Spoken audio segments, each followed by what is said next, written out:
CNN Republican senators are expected to vote on Wednesday afternoon to acquit President Donald Trump in the third presidential impeachment trial in U.S. history. They would prefer the president not draw attention to that fact on Tuesday night, when he commands the country's attention with his State of the Union address. Republican Senator Lindsey Graham of South Carolina said it would be smart to focus on other issues, encouraged Trump to be positive, and posited that most people are ready to move on from impeachment. Live updates, impeachment trial of President Trump. "I hope he is, too, because I am," said Graham. In January 1999, President Bill Clinton gave the State of the Union in the same House chamber that had impeached him a month earlier.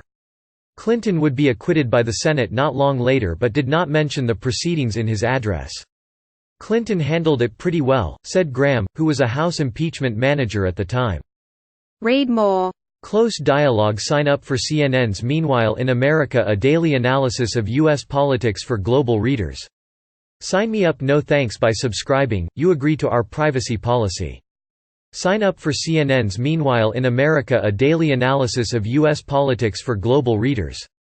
Please enter above. Sign me up. No thanks. By subscribing, you agree to our privacy policy.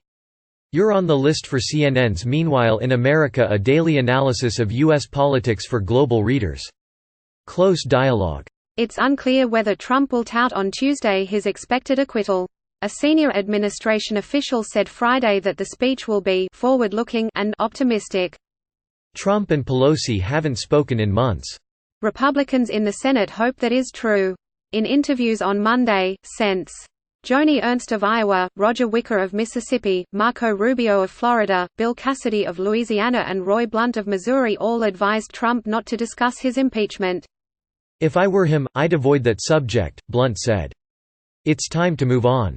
In December, the House impeached Trump on 2 counts, abuse of power and obstruction of Congress, for pressuring Ukraine to investigate his potential 2020 political opponent, former Vice President Joe Biden, while using military aid as leverage.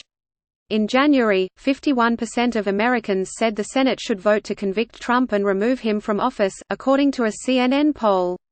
While 69% of Americans said that the trial should feature new witnesses who declined to testify before the House, the Senate voted not to do so.